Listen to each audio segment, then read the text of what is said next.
कभी आपने सोचा है, दो मुस्लिम देश जिनकी भाषा मिलती जुलती है, जिनकी संस्कृति एक जैसी है, जिनके त्योहार, जिनकी परंपराएं, यहां तक कि पहनावा भी एक दूसरे से अलग नहीं लगता, फिर भी वो एक दूसरे के इतने करीब होकर भी इतने दूर क्यों हैं? क्यों सरहद के इस पार खड़ा इंसान उसी इंसान से डरता है जो बस कुछ किलोमीटर दूर उसी जैसी जिंदगी जी रहा है? यह कहानी सिर्फ दो देशों की नहीं है। यह कहानी है टूटी हुई सीमाओं की, बंटे हुए लोगों की और अधूरे सच की। यह कहानी है उन रिश्तों की जो नक्शे पर खींची एक लाइन की वजह से हमेशा के लिए बदल गए। यह कहानी है पाकिस्तान और अफगानिस्तान के बीच चल रही उस खामोश लड़ाई की जो हमेशा खबरों में नहीं आती, लेकिन हर दिन, हर पल जिंदगी को प्रभावित करती है। एक ऐसी लड़ाई जिसमें गोलियां कम चलती हैं और शक ज्यादा चलता है, जहां दुश्मन हमेशा सामने नहीं होता, लेकिन डर हमेशा मौजूद रहता है। इस कहानी में कोई एक विलन नहीं है, कोई एक हीरो भी नहीं है, सिर्फ फैसले हैं जो सालों पहले लिए गए और जिनकी कीमत आज की पीढ़ी चुका रही है। और इस कहानी की जड़ में है एक लाइन जो खींची गई थी सिर्फ एक नक्शे पर, लेकिन उसने बांट दिया घर, परिवार और पूरी की पूरी पहचान। एक फैसला जो लिया गया था राजनीतिक मजबूरी में, लेकिन बन गया लाखों लोगों की जिंदगी का सच। और एक ऐसा इतिहास जिसे हर देश अपने नजरिए से देखता है, लेकिन पूरी सच्चाई आज भी कहीं बीच में छिपी हुई है। यह कहानी सिर्फ अतीत की नहीं है, यह आज की भी है और शायद हमारे भविष्य की भी, क्योंकि जब तक यह सवाल अनसुलझा है तब तक यह संघर्ष भी खत्म नहीं होगा। तो चलिए, अगर आप ऐसी ही सच्ची और गहरी कहानियां देखना चाहते हैं तो चैनल को सब्सक्राइब जरूर करें और इस वीडियो को लाइक और शेयर करना न भूलें। समझते हैं कैसे एक लाइन ने दो देशों को हमेशा के लिए बदल दिया। साल 1893, एक कमरा, शांत लेकिन इतिहास बदलने वाला। एक तरफ बैठा था ब्रिटिश इंडिया का अधिकारी मोर्टिमर ड्यूरंड और दूसरी तरफ अफगानिस्तान का शासक अब्दुल रहमान खान। बात सिर्फ सीमा की नहीं थी, बात थी कंट्रोल की, पावर की और इन्फ्लुएंस की। अंग्रेज जानते थे अगर उन्हें भारत को सुरक्षित रखना है तो अफगानिस्तान को एक बफर जोन बनाना होगा। और इसी सोच से जन्म हुआ ड्यूरंड लाइन, एक लाइन जो कागज पर खींची गई थी, लेकिन उसके असर पीढ़ियों तक महसूस होने वाले थे। यह लाइन लगभग 2600 किलोमीटर लंबी थी, लेकिन इसकी सबसे बड़ी समस्या थी यह जमीन को नहीं, लोगों को काट रही थी। पश्तून एक ऐसी जाति जिसके लिए सीमा का कोई मतलब नहीं था। उनकी पहचान थी, उनकी ट्राइब, उनकी संस्कृति, उनकी परंपरा। लेकिन अचानक वो दो हिस्सों में बंट गए। कुछ लोग ब्रिटिश इंडिया में चले गए और कुछ अफगानिस्तान में रह गए। तो सोचो, एक भाई एक तरफ, दूसरा भाई दूसरी तरफ, एक ही परिवार, लेकिन अलग अलग कानून, अलग अलग सरकार। और सबसे दर्दनाक बात, कोई उनसे पूछने वाला भी नहीं था। समय बीता, ब्रिटिश राज खत्म हुआ और 1947 में पाकिस्तान बना। एक नया देश, नई पहचान के साथ, लेकिन एक पुराना सवाल अब भी जिंदा था। ड्यूरंड लाइन का क्या होगा? पाकिस्तान ने साफ कहा, यह हमारी ऑफिशियल सीमा है, लेकिन अफगानिस्तान ने इसे मानने से इनकार कर दिया, क्योंकि उनके लिए यह सिर्फ जमीन का मामला नहीं था, यह उनके लोगों की पहचान का सवाल था। अफगानिस्तान दुनिया का इकलौता देश था जिसने 1947 में पाकिस्तान की यूएन मेंबरशिप का विरोध किया। यह सिर्फ डिप्लोमेटिक मूव नहीं था, यह एक मैसेज था। हम इस बंटवारे को स्वीकार नहीं करते। सीमा पर हालात धीरे धीरे बदलने लगे। पहले लोग बिना किसी रोक टोक के आते जाते थे, शादियां होती थीं, रिश्ते बनते थे। लेकिन जैसे जैसे राजनीतिक तनाव बढ़ा, वैसे वैसे यह मूवमेंट रिस्ट्रिक्टेड होने लगा। कई गांव ऐसे थे जहां सुबह उठते ही लोगों को तय करना पड़ता था आज हम किस देश में हैं, क्योंकि सीमा उनके घरों के बीच से गुजरती थी। धीरे धीरे फेंसेस लगने लगे, चेक पोस्ट्स बनने लगे, सोल्जर्स तैनात होने लगे, और एक दिन वो लाइन जो सिर्फ नक्शे पर थी, वो एक हकीकत बन गई। लेकिन सबसे बड़ा असर दिलों पर पड़ा। पश्तून लोगों के लिए यह सिर्फ बॉर्डर नहीं था, यह उनके आइडेंटिटी पर एक सवाल था। आज भी कई लोग डुरैंड लाइन को एक आर्टिफिशियल बाउंड्री मानते हैं, एक ऐसी रेखा जो बाहर से थोपी गई, जिसे लोगों ने कभी दिल से स्वीकार नहीं किया। और यही वजह है कि पाकिस्तान और अफगानिस्तान के बीच यह विवाद आज भी जिंदा है। यह सिर्फ इतिहास नहीं है, यह एक जख्म है जो आज भी भरा नहीं है। और शायद यही इस पूरे संघर्ष की सबसे गहरी जड़ है। साल 1979 दुनिया दो हिस्सों में बंटी हुई थी। एक तरफ अमेरिका, दूसरी तरफ सोवियत यूनियन, और इनके बीच चल रही थी एक खामोश लेकिन खतरनाक लड़ाई, जिसे कहा जाता है कोल्ड वॉर। यह लड़ाई बंदूकों से कम और इन्फ्लुएंस से ज्यादा लड़ी जाती थी। और इसी दौरान एक ऐसा फैसला लिया गया जिसने अफगानिस्तान को सीधे इस युद्ध के बीच में ला खड़ा किया। सोवियत यूनियन ने अफगानिस्तान में अपनी सेना भेज दी। कारण बताया गया, स्थिरता बनाए रखना। लेकिन असल में यह पावर कंट्रोल का खेल था।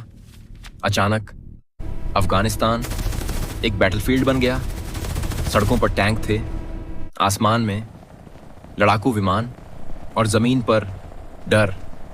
लेकिन कहानी यहीं खत्म नहीं होती, क्योंकि इस युद्ध में एक तीसरा खिलाड़ी भी था, अमेरिका। अमेरिका ने यह मौका देखा सोवियत यूनियन को कमजोर करने का, और उसने फैसला किया, हम सीधे नहीं लड़ेंगे, हम दूसरों के जरिए लड़ेंगे। यहीं से शुरू हुआ प्रॉक्सी वॉर, और इस प्रॉक्सी वॉर का सबसे बड़ा बेस बना पाकिस्तान।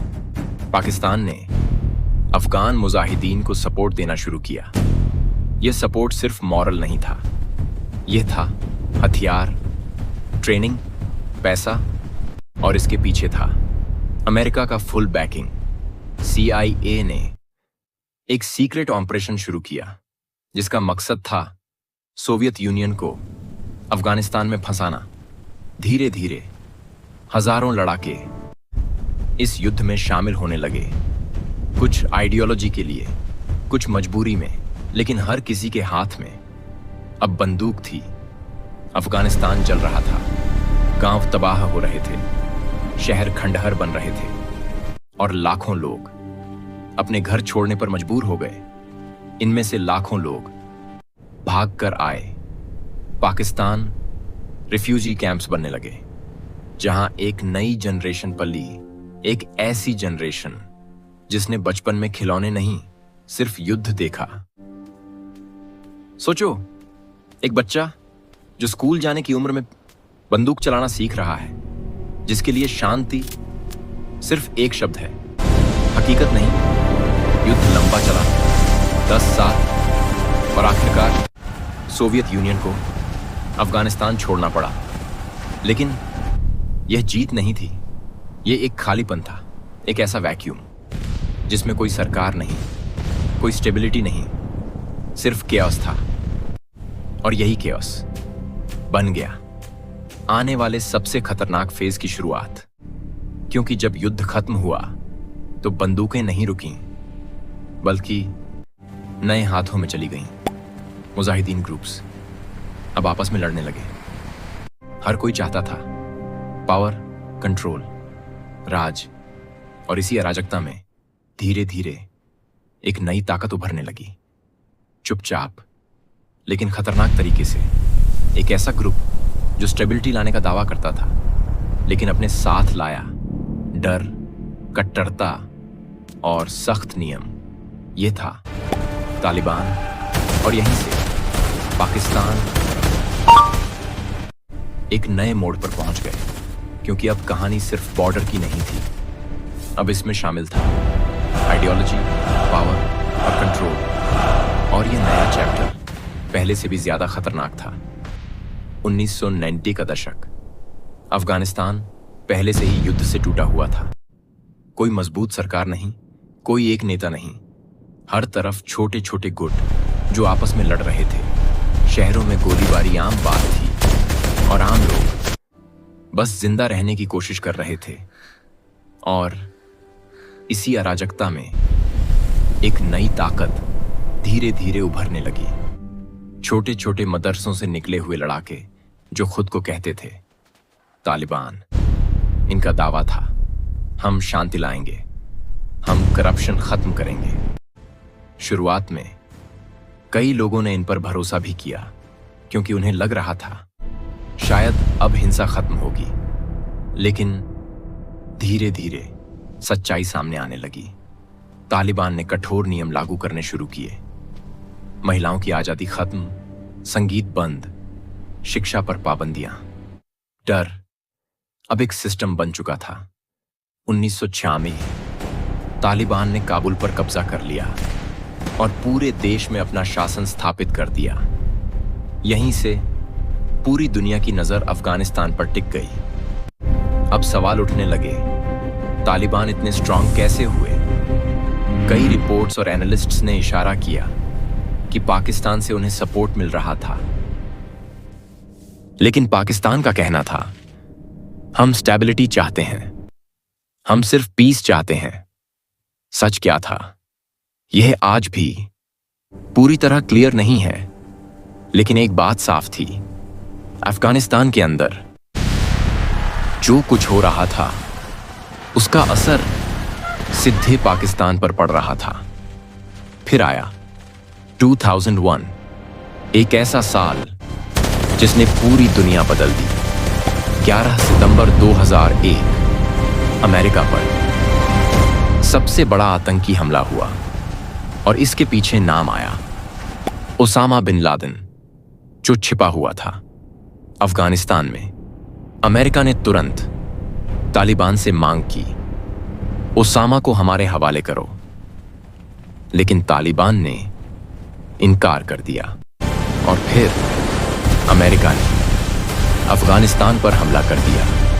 युद्ध शुरू हुआ। तालिबान सत्ता से हट गए, लेकिन सिख जी खत्म नहीं हुए। वे गायब हो गए, पहाड़ों में, गुफाओं में, और सबसे अहम, सीमा पार। कई रिपोर्ट्स में कहा गया कि तालिबान फाइटर्स भागकर पाकिस्तान के बॉर्डर एरियाज में छिपने लगे। अब सिचुएशन पूरी तरह बदल चुकी थी। जो कभी स्ट्रैटेजिक एसेट्स माने जाते थे, वही अब सिक्योरिटी थ्रेट बन चुके थे। हमले शुरू हो गए, बॉम्ब ब्लास्ट्स, सुसाइड अटैक्स, और हर बार एक ही सवाल उठता, आतंकवादी आते कहां से हैं? अफगानिस्तान का आरोप, पाकिस्तान सेफ हेवन दे रहा है। पाकिस्तान का जवाब, हम खुद आतंकवाद के शिकार हैं। और इसी ब्लेम गेम में ट्रस्ट पूरी तरह खत्म हो गया। सीमा पर तनाव बढ़ गया, कभी फायरिंग, कभी क्लैशेस, और कभी सीधे आरोप। लेकिन सबसे खतरनाक चीज थी अनसर्टेनिटी, क्योंकि अब कोई किसी पर भरोसा नहीं कर रहा था। दोनों देश जो कभी एक दूसरे के साथ खड़े थे, अब एक दूसरे को शक की नजर से देख रहे थे। और यही इस पूरे संघर्ष का सबसे डेंजरस फेज बन गया, क्योंकि अब यह सिर्फ हिस्ट्री नहीं था, यह एक ऑनगोइंग रियलिटी थी। आज इतने सालों बाद भी पाकिस्तान और अफगानिस्तान के बीच तनाव खत्म नहीं हुआ। समय बदला, सरकारें बदली, लेकिन कॉन्फ्लिक्ट अब भी वही है। 2021 एक और बड़ा बदलाव आया। अमेरिका ने अफगानिस्तान छोड़ दिया और तालिबान फिर से सत्ता में आ गए।